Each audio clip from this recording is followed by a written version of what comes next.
Here's another example. The equation is 3 over the quantity x squared minus 6x plus 9 plus x minus 2 over 3x minus 9 equals x over 2x minus 6. This has three denominators. They all have something that can be factored, so let's rewrite the equation in factored form in the denominators first. So 3 over x squared minus 6x plus 9 is actually x minus 3 times x minus 3. My second fraction, I have an x minus 2 in the top and then a common 3 in the bottom. So factor out the 3. So I get 3 times x minus 3 when I take the 3 out equals, and in my third fraction, keep the numerator of x, and then there's a common 2 in the denominator. Factor out the 2, and I get left with x minus 3. So to create the LCD, start with the first denominator, x minus 3 times x minus 3, and then add in anything or include anything else from the second denominator that's not already there. Well, we already have an x minus 3, but we don't have a 3 by itself, so I'm putting the 3 in. And then the third fraction, I have the x minus 3 here as well, but I don't have the 2. So I actually have to multiply. I'm going to sneak the 2 in there at the beginning as well. So the LCD is actually 2 times 3 times x minus 2 times x minus 3 times x minus 3. You could write that as 6. 2 times 3 is 6 times x minus 3 squared if you wanted. I'm just going to leave it all out. So this is going to be the LCD that I multiply everything by. 2 times 3 times x minus 3 times x minus 3. That's all over 1 when I multiply by the LCD. That's going to be multiply every term. So my first term, 3 over x minus 3 times x minus 3 plus 2 times 3 times x minus 3 times x minus 3 all over 1 times x minus 2 over 3 times x minus 3 equals x over 2 times x minus 3 times the LCD, 2 times 3 times x minus 3 times x minus 3 all over 1. That's a little sloppy there. Let's see if I can make that look a little nicer. X minus 3, there. All right, so the hard part done, writing it all down. By writing it down, you can really see clearly what you're canceling. So in my first fraction, the x minus 3's, the pair of them, cancel. So what we're left with is 2 times 3, which is 6, times another 3. I've got 2 times 3 times 3. That's going to be 18. Plus, in my next fraction, I have 3 canceling and the 1 x minus 3, only one of them, not both. So I'm going to have 2 times x minus 3 times x minus 2.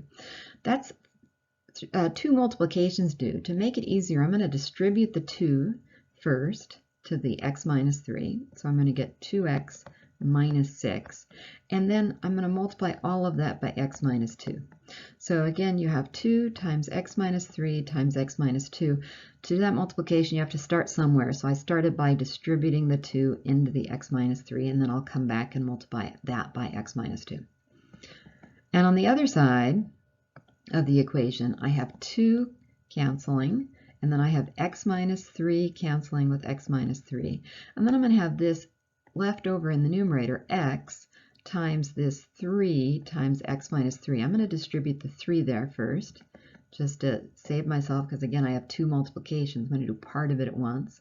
3 times x minus 3 is 3x minus 9. And in my next step, I'll distribute that x and FOIL out the binomials on the left. So I have 18 plus 2x squared when I FOIL. Outside terms would be negative 4x, inside terms would be negative 6x, and then negative 6 times negative 2 is positive 12. Distribute the x, 3x squared minus 9x. So there's the equation all multiplied out. Collect like terms. Writing in descending order, 2x squared minus 4x on negative 6x is minus 10x, and 18 plus 12 is 30, equals 3x squared minus 9x. Now we have 2x squared terms. they're not going to go away, but they will be made simpler when we pull them together. To do that, the 2x squared is smaller than 3x, so I'm going to move it. And in fact, I'm going to move all of these terms to the other side because I want my x squared term to be positive. So I'm going to have 0 on the left. When I subtract 2x squared from 3x squared, I'm going to get x squared. When I add the 10x, because remember I'm changing signs when I move it, to the negative 9x, I'm going to get positive x. And then positive 30 when it moves to the right-hand side is going to be negative 30. You may need to write that down a little bit more or go back and read through that, but take your time. You will get x squared plus x minus 30. And 0 on the left means that we can factor this and set the individual factors equal to 0. So x squared plus x minus 30 factors to x and x, and the negative 30 factors to positive 6 and negative 5. So I can set each of these factors x plus 6 equal to 0. That gives me x equals negative 6, and then x minus 5 equals 0 gives me x equals 5. So those should be the solutions unless I've made a mistake or they create a zero denominator. Well, looking at my LCD, which is an amalgamation of all the denominators, it doesn't look like either negative 6 or 5 would make this LCD be 0. So let's check them both all the way out. This problem took me a little more space, so I'm going to have to come over here and maybe sneak one check in on this side. 3 over, plugging in the negative 6 squared minus 6 times negative 6 plus 9 plus, oh, I don't even have room right here. Well, you know what? Instead of checking this one, because I am running out of room, using the arithmetic, I've done that with all of the other examples. Why don't we instead use Desmos to check this one? So we appear to have two solutions. The solutions appear to be negative 6 and 5. How would we check that graphically? So let's do that in Desmos. So I've opened up Desmos. To check this solutions to this equation, what we're going to do is graph both the left and the right side of the equation and see where the two graphs cross, so where they intersect. The x values, because remember here we're solving for x, on those intersection points should be the solutions. So let's see if that matches what we got algebraically.